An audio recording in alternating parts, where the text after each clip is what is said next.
So I'll just start with a quick outline of PLP. So we are an international architectural practice, and we are predominantly based in London, but we also have offices in Tokyo and Singapore, with an active staff presence in both Milan and Amsterdam also. Next slide. So we're approximately 150 staff globally.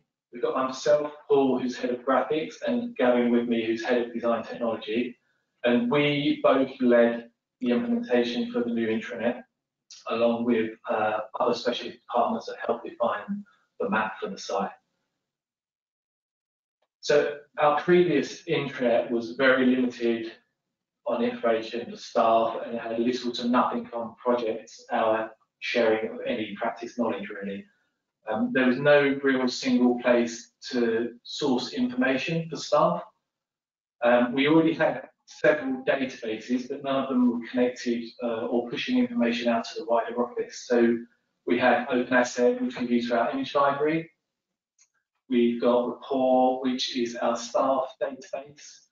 And then we use Salesforce as our project database. And we didn't have any kind of database of project documents. Instead, all of our project documents were just being held in folders on drives, and most of the time not accessible to any staff at all. So regarding replacing the internet, we did meet with several providers that offered varying types of products, some of which were offering different kinds of integrations that didn't really suit our needs. But we also met with an existing Flow 10 customer to discuss their process and experience in working with Flow 10. Next one, Gary. So, having looked at several options for creating a new intranet, we were drawn to Flow 10 as we felt like it really created a centralized dashboard for all of our existing databases. We had early conversations with them that was positive, and we really felt that there was a relationship we could have with Flow 10 where what we wanted could help kind of evolve the product also. So, and they're specialists in AEC industry, as it says on there, so that was quite key for us. Next one. So we set up a timeline for this, where we had a 6 months period for trying to start the project to completing the project. So phase one, we kept the development team small, so we just had 5 people within the office. We felt that was a good number to keep it broad enough for the whole office to get their needs across, but also not too big that it would slow the progress down, as some of these things tend to do.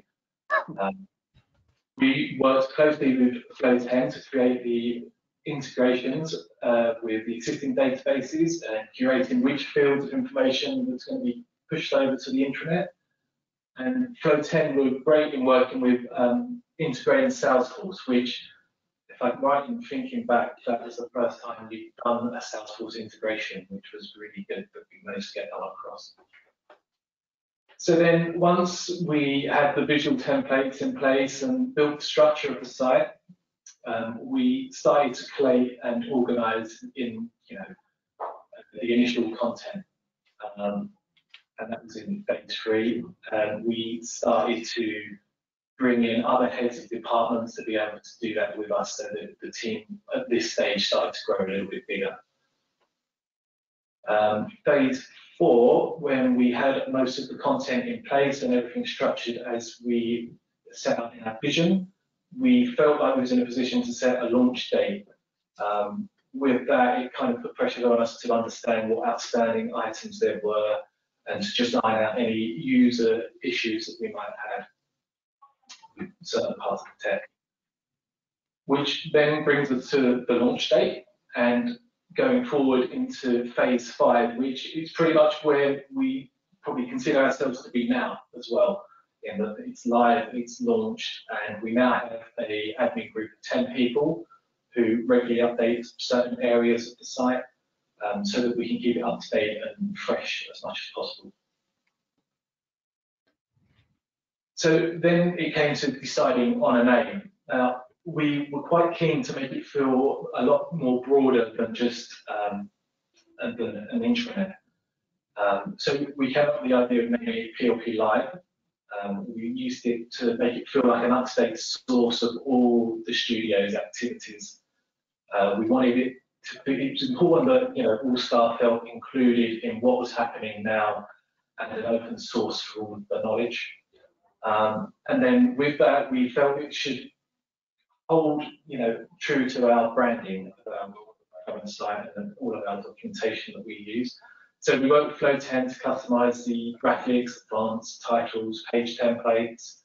But at the same time as us doing this, it was important that we still use as much of the core products as possible. We didn't want to make anything too bespoke that future updates to Flow 10 wouldn't be able to be implemented to our site. So we were kind of balancing that in a cautious way. So here you can see on the screen, we used, we use very simple templates where text remained in a consistent position, images were in consistent places. At the same time, we had 3 columns underneath where we'd be able to make things slightly more bespoke. But we set these templates up so they kind of structured a more rigid page to page as you go through the site. You always knew where you were.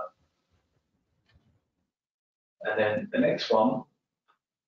So in terms of site map, again, we wanted to keep this quite simple. So we had a top level menu, which clearly breaks down the areas that we needed on the site, being knowledge, projects, people, and support.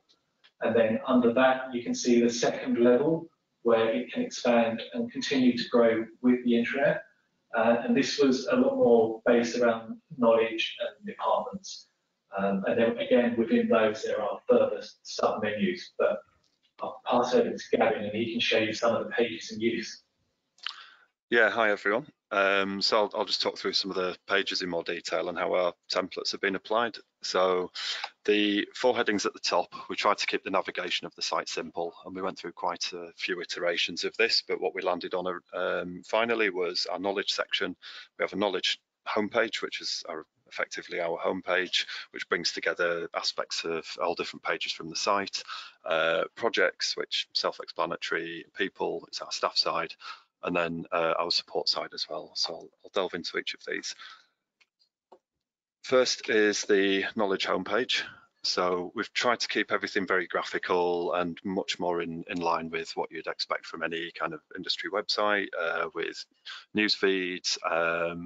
So this actually pulls together content from a lot of different parts of the website so that the content is kept fresh, as Paul said, and it kind of rotates. So it's set as everyone's default homepage on their web browsers. So every time they log in, there's hopefully something new there that sparks some interest. We have key links across the top on the white band. We have events, practice news, and then one of the formats that we were very keen on, which Flow 10 did some development for us on, was this grid format, which is lower down the page. So this is actually posts, articles, some of it's talks that we have in our office, articles we've generated ourselves. And then this is the common component that sits within all the knowledge pages so that there's fresh content arising all the time from all the different departments. This is another one in the knowledge section, which just shows how our graphic template has been applied and adapted slightly differently for each page. So we have some text, we keep it very graphical, we include key contacts. So key driver for this site was just so people know who to speak to. If they can't find the information, they know the people to speak to access the knowledge that they're looking for. And then scrolling further down this page, again, just more key links that people might need, and then the latest section at the bottom, which is just all the latest posts from this section. So next one, this is again within the knowledge pages, and this is Design Technology and BIM, which I manage. And the key thing to highlight here was the menu system at the top. So we went through quite a few different options when we were developing the site for this, and I think we're hoping that we'd have some sort of mega menu format at the top, but we found a nice workaround because navigation was really important because people need to be able to find things they're looking for quite easily. So within each of these pages, wherever we have these submenus along the white band at the top, we've created templates for these. So if they're updated, we can very quickly just import those back into the pages. It's just easier for us to manage it. And then scrolling down through the page, again, key links. So in this section, it's LinkedIn Learning, where we have a lot of our internal training videos, and then a latest section, which is all documents and news articles. The next section within the sitemap is projects. This is what our projects homepage looks like. And again, it was important that it was very graphical. So Flow10 did some work for us on this, and this is pulling together all our hero images from open assets. We have a lot of information being pulled from Salesforce once I delve into the project pages. But one of the key things with knowledge aspects of the site, we wanted to give everyone access to project documents, which was lacking somewhat before. So if you look down the filters on the left-hand side, we add tags to each of the projects when we have specific documents available through those, as well as geographic searches as well. So people can target in on specific things they're looking for. As well as that, we have a map in here, which again, Flow10 did some work for us just to simplify this format. This is pulling coordinates. I think we enter those manually inside Flow10. And it just gives another way of our staff being able to find projects in different localities. And then once you click into one of the project pages, you can see all the text information is coming from Salesforce. We have all our Flow10 tags at the top right-hand side, which there's no limit to these. We just add as many as we possibly can to each project. And then scrolling down on the right-hand side, you can see a kind of list of documents. This is a standard format for every project page, and we have 5 categories that documents go into, and this just links to SharePoint folders. So it means we can be very loose with how we add information to these. We can keep the templates looking the same, but in the background we can have 20 folders if we want, full of different information. So it makes it more manageable to more people and doesn't require much specialist knowledge. The next section, just very quickly, is our people page. So this is coming from a mixture of rapport for all the text information, and our staff images are managed through Open Asset. And we've included the filters here are generated from rapport.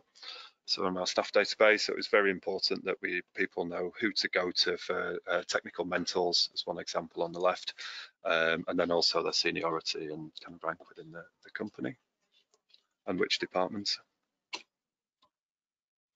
And then the last section, just mindful of the time. This is very similar to the knowledge section, but the key thing here is that it's not as refreshed. So the content is a bit more fixed. We have a whole range of pages. So this is our practice and HR page. We have an office map with kind of key information. Again, it's all part of the knowledge system, so people know where people sit in the office, who to go to, which department is where. A lot of it's for new starters, but they're the ones that need to feel the most supported.